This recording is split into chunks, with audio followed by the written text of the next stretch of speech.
apakah ini termasuk yang diprioritaskan, yaitu tugas melindungi segenap bangsa Indonesia, lebih prioritas daripada pertumpahan darah karena ada mayoritas yang ngotot?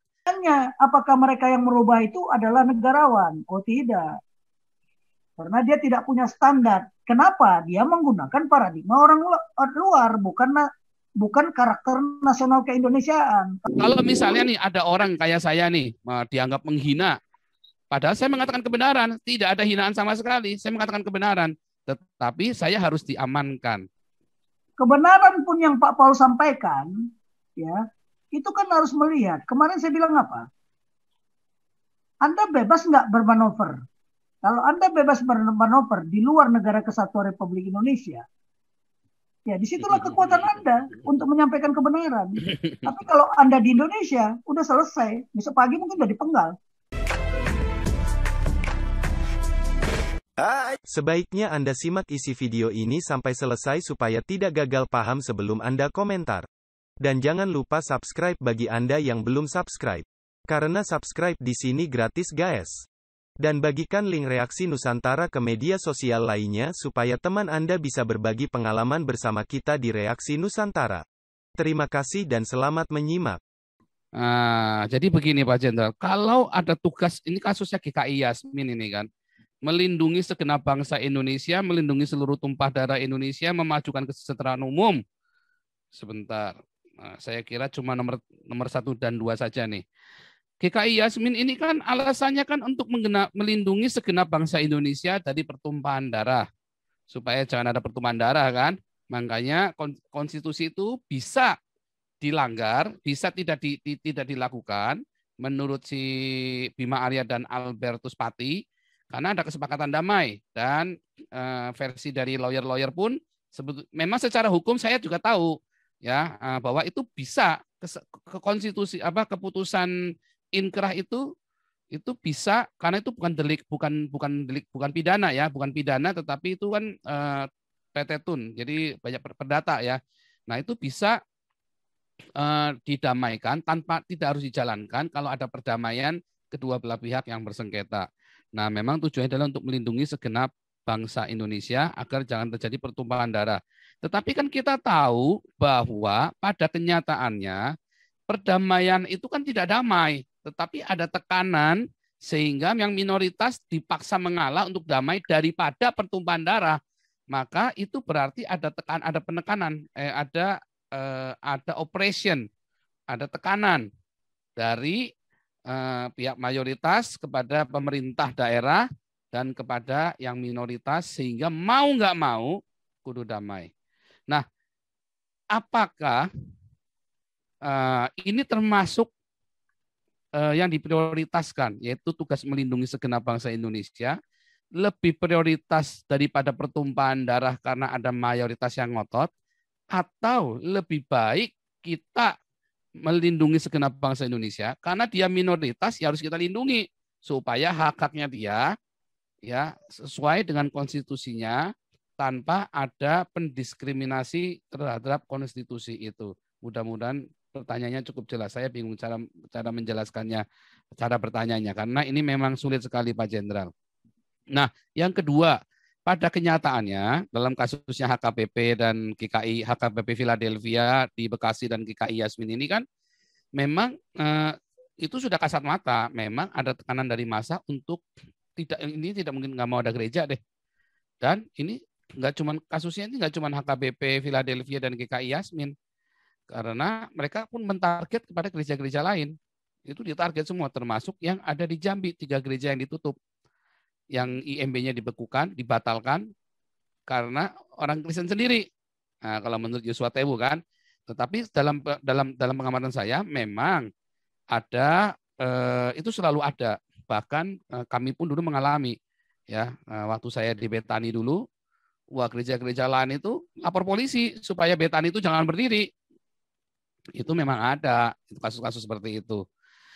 Nah, tetapi bukankah negara itu berkewajiban melindungi hak-haknya sekalipun ada tekanan dari mayoritas, termasuk dari internal orang satu kelompok itu sendiri, termasuk kasusnya dengan saksi Yehova tentunya ya kan, yang akhirnya oleh Gus Dur diizinkan beroperasi, tapi sekarang Yosua TU malah meminta agar Bimas Kristen mengeluarkan saksi Yehova dari Bimas Kristen. Nah, itu saya juga nggak setuju tuh. Walaupun saya bukan saksi Yehova, tetapi itu adalah bentuk diskriminasi. Nah, silakan. Ya, itu saja dari saya yang terakhir, Pak Jenderal. Karena ini kaitannya dengan tugas utama oleh negara, yaitu melindungi segenap bangsa Indonesia, dilindungi. Nah, oh ya, saya dapat satu contoh. Kalau misalnya nih ada orang kayak saya nih, dianggap menghina, padahal saya mengatakan kebenaran, tidak ada hinaan sama sekali, saya mengatakan kebenaran, tetapi saya harus diamankan. Nah, kalau di Eropa yang diamankan adalah orang yang membunuh saya. Nah, kalau di Indonesia yang diamankan sayanya. Nah, ini sama seperti GKI Yasmin, maka minoritas diamankan supaya mayoritasnya jangan bergejolak. Nah, kan sebenarnya seperti itu, Pak Jenderal. Oke, silakan Pak Jenderal. Apakah mereka yang merubah itu adalah negarawan? Oh, tidak. Karena dia tidak punya standar. Kenapa? Dia menggunakan paradigma orang luar, bukan karakter nasional keindonesiaan. Kalau paradigma Indonesia tidak seperti itu. Muncul lagi pergeseran paradigma. Dengan otonomi daerah, ya para bupati punya kewenangan apa? Nah, hati-hati loh. Kalau dia punya kewenangan mengatur peraturan daerahnya sendiri, nah, terus kita mau salahkan siapa?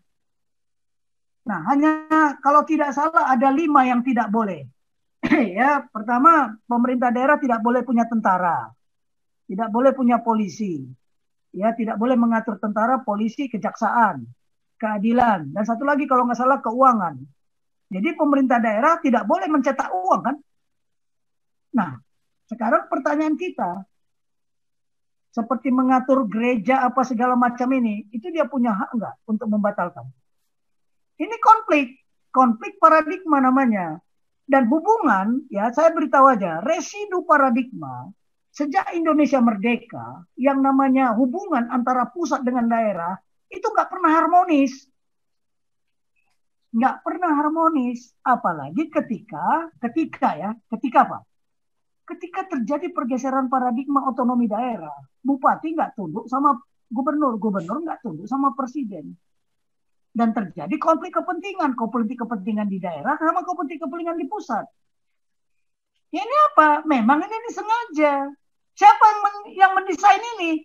Ya tanya saja lah. Kalau tidak globalis itu.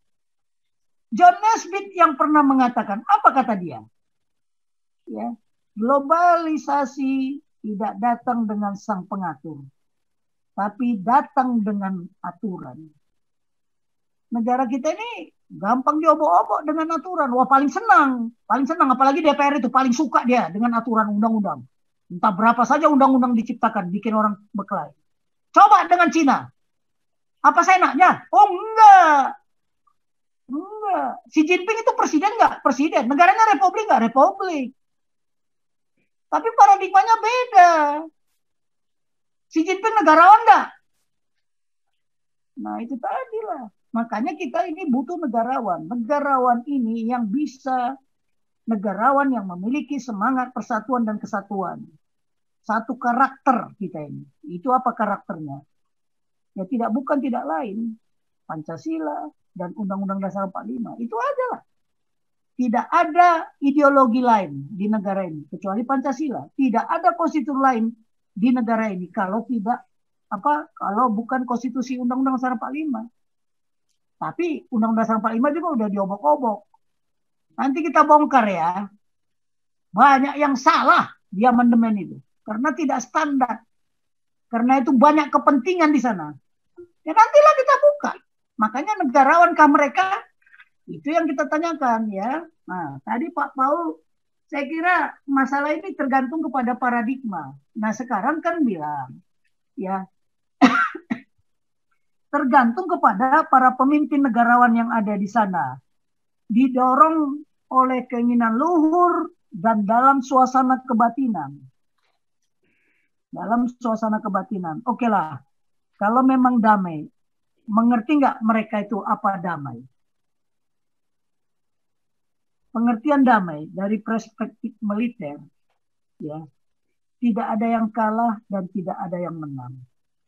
kalau kita memang menginginkan perdamaian, sepakatlah kita untuk damai. Itu doktrin. Itu doktrin militer. Jangan nanti ada juga doktrin militer yang terkait dengan itu. Wah, kalau kita ingin damai, kita siap untuk perang. Yang mana mau dipilih? Ya tergantung. Makanya bicara hati nurani lah, sudah seperti ini, nggak bisa lagi. Nah ini, terus masalah GKI Jasmine sama masalah apa Bekasi, ya KBP, ya kita tunggu aja lah tanggal mainnya. Ya, kalau mereka berpikir negarawan, dan ingat, yang bicara karakter nasional keindonesiaan itu bukan hanya mereka penyelenggara negara. Kemarin kan tadi juga sudah saya ubah, semua warga negara kesatuan Republik Indonesia. Salahkah saya memiliki tempat untuk beribadah? Ya kan? Karena ini saya lihat Islamfobia. Jadi gimana lah ya? Nah ini sudah merasuk di darah daging. Sehingga apa? Menjadi dogma. Dan ini menjadi fanatik. Nah ini yang berbahaya. Ya mohon maaf lah. Kita memang sudah diambang kehancuran sih. Jadi mau gimana? Ya. Terus 3 gereja ditutup di Jambi. Ya itu tadi.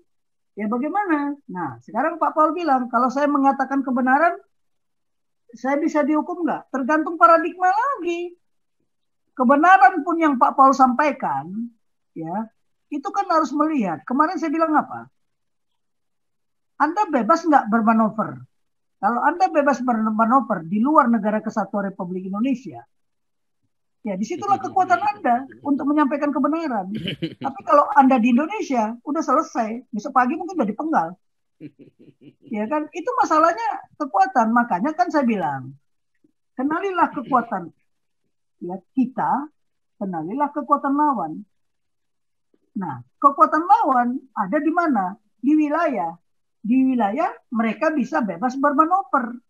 Kenapa? Mereka merasa mayoritas. Kenapa? Mereka didukung walaupun mereka menggunakan budaya kekerasan. Nah sekarang budaya hukum kita udah mati kok, kalah sama budaya kekerasan. Lihat aja sekarang yang di mana di jembatan Suramadu, mampu nggak polisi nanganin demonstrasi itu? Nggak mampu kan? Nah itu tadi budaya kekerasan. Sekarang ini kita udah diambang ya, nanti mungkin juga gimana ya? Pasti blessing in disguise pasti turun. Tuhan akan campur tangan.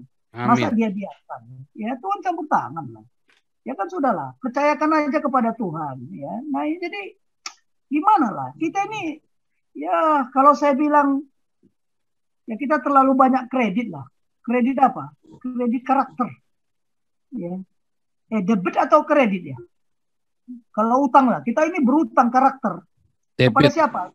Nah, ya kita berutang karakter kepada siapa? Para founding fathers kita yang sudah berjuang bahkan sampai mengorbankan yang harta yang paling berharga. Apa harta yang paling berharga? Nyawa mereka.